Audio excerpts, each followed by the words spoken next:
আজই ডাউনলোড করুন আর এনজয় করুন আপনার পছন্দের শো। হবে না তুমি আমাকে,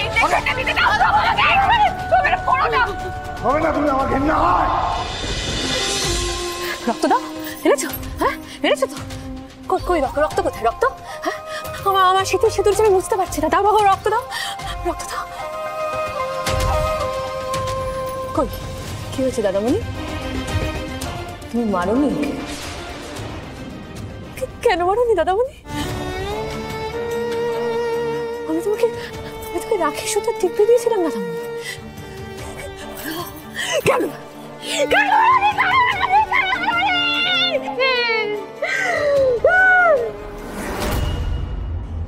জিজ্ঞেস কর ওকে, তোকে জিজ্ঞেস কর ও কেন আমার আর কোথায় মাঝখানে ঢাল হয়ে দাঁড়িয়েছে। জিজ্ঞেস কর ওকে। এই রানী, জিজ্ঞেস কর ওকে। তুমি তুমি আটকেছো দাদামণিকে, মারতে দাওনি ওকে। নিজের দাদা, নিজের দাদা। রানী এরকম বলো না তুমি। রানী তুমি একটু শান্ত হও, লক্ষ্মী শোনাবো না আমার। একটু শান্ত হও, একটু আমার কথাটা বোঝার চেষ্টা করো। দেখো আমার দাদা যেটা করেছে তার শাস্তি পাবে ওকে। কবে পাবে শাস্তি? আমার এই সিঁদুর আমি কতদিন বয়ে বেড়াবো? রানী একটু শান্ত হও। তোমার দাদামণি যদি খুন করে ফেলতো, ওকে আইনের হাত থেকে রক্ষা পাওয়া যেত না, ও খুনি হয়ে যেত। তোমার দাদামণি খুনি হয়ে যেত। রানী কেন ওকে ভুল বোঝাচ্ছ? কেন কেন বললে? আর কত মিথ্যে বলবে? কত নোংরামো করবে আমাদের পরিবারের সঙ্গে তুমি পার্বতী। কাকে বাঁচাচ্ছ? ওই নোংরা রক্তের ছেলেটাকে, রায় পরিবারের সন্তানকে। নিজের দাদা তোমার দাদা বলে? হ্যাঁ বলতে পারছি। তার কারণ তুমি এটা করেছো। আমি যা করেছি এই পরিবারের মঙ্গলের জন্য করেছি। সব মঙ্গলের জন্য করেছো তুমি। তোমরা কোনোদিনও আমার ভালো চাওনি। তোমরা সব সময় চেয়েছো যে সোম যেন নরকের আগুনে চল। আরে শুধু আমি একা জ্বলছি না, ওই দেখো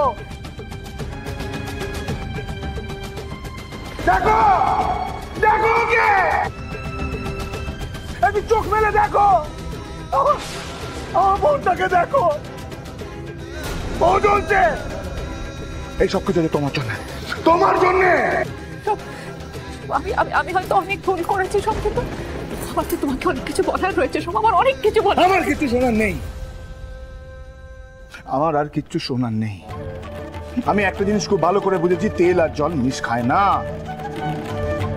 কোথায় তুমি আর কোথায় আমি, কোথায় আমরা?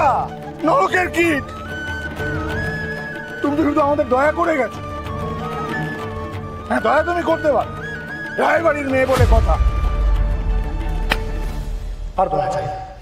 এতদিন পর তুমি আমাকে এই কথাগুলো বলছো? হ্যাঁ বলছি। সব একটু আগে অব্দি আমরা একসাথে বাঁচা মরার কথা বলছিলাম। সে কথাগুলো সব মিথ্যে। যে কথাগুলো বলো তুমি, সে কথাগুলোর কোনো মূল্য নেই।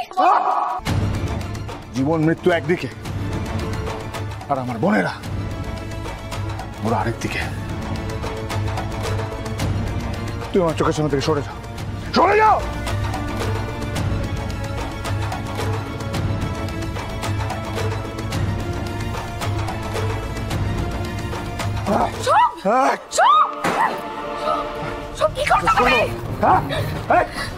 তুমি এসছো কেন এসছো?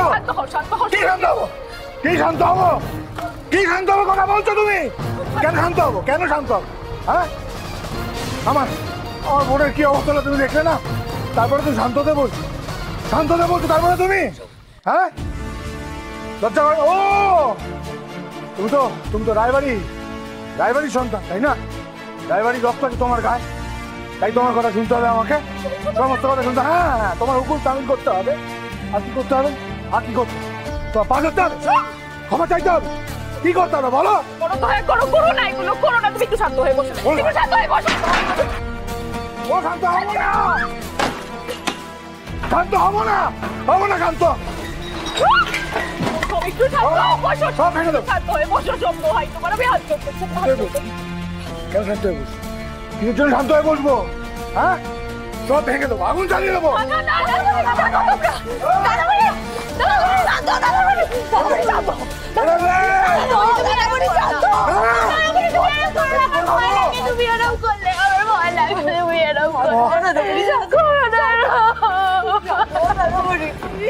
আমার বোনটা সব শেষ হয়ে গেল।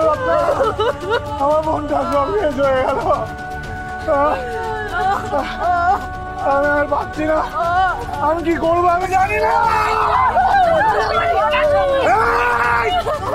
হবে না, হবে না, তুমি আমাকে হবে না, তুমি আমার ঘেন্না হয়। তুমি ছুলে আমার আমার ঘেন্না হয়। আমি তোমাদেরকে ঘেন্না করি, ঘেন্না করি, আমি ঘেন্না। আমি ছুলে তোমার ঘেন্না হয়? হ্যাঁ হয়, হয়। তার কারণ তোমার এই গোটা শরীরে রায়বাড়ির রক্ত বইছে। রায়বাড়ির ওই পচা রক্ত। পার্বতী, পার্বতী, পার্বতী, তুমি বুঝতে পারছো না? দাদাবাড়ি তোমাকে দেখে উত্তেজিত হয়ে যাচ্ছে। তুমি যাও, এখান থেকে যাও। প্রতাপকে ছেড়ে দেবো? প্রতাপের নিস্তার নেই। ও যা যা করেছে তার 1000 গুণ ওকে আমি ফিরিয়ে দেবো, 1000 গুণ। আমার ভুল হয়েছে। আমি আমি আমি তোমার আর তোমার দাদার মাঝখানে এসেছি। আমার তার জন্য তোমরা আমাকে যা শাস্তি দেবে আমি মাথা পেতে নেব, কিন্তু দোহাই তোমাদের এই ইনজেকশনটা আমাকে দিতে দাও, রক্তটা অনর্থ করে ফেলবে।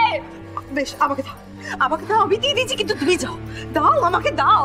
তুমি যাও পার্বতী, তুমি যাও, যাও পার্বতী। না তুই তুমি যাও দাদাবাড়ি, দাদাবাড়ি, করিস না রত্না। দাদাবাড়ি, তুমি শান্ত হও। দাদাবাড়ি, দাদাবাড়ি, তুমি শান্ত হও। দাদাবাড়ি, ও কি ভেবেছে? বলে ধর। আমার আমার আমার বোনের ভাইফোঁটার দিব্যি। দাদাবাড়ি, শান্ত হও। আমার বোন যে ফোঁটা দিয়েছে ভাইফোঁটা, সেই দিব্যি। ভাইফোঁটার সুতোর দিব্যি, রাখি সুতোর দিব্যি দিয়ে বলছি। আমি আমি আমি প্রতাপকে দেখে নেব। দেখে দেখে নেব।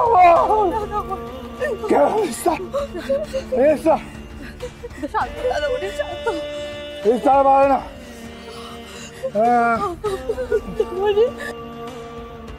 এ তো আমার পাওনা ছিল শোন। একদিন ঠিক এইভাবে আমিও তো তোমায় বলেছিলাম ছবে না আমায়, তোমায় খাট থেকে নামিয়ে দিয়েছি। আমার বন্ধুদের সামনে তোমার পরিচয় লুকিয়ে তোমাকে বাড়ির কাজের লোক বলেছি। তোমার বুকের ভেতরটা তো সেদিন এইভাবেই চুরমার হয়ে গেছিল, সেইভাবেই তো হবে আজও আমারটা। বেশ বেশ সোম, তোমার দেওয়া শাস্তি আমি মাথা পেতে নিলাম। দেখি না তুমি কতদিন আমায় ভুল বুঝে থাকতে পারো, কত কষ্ট দিতে পারো তুমি আমায়। আমি তোমার হাত ছাড়বো না সোম, কিছুতেই না।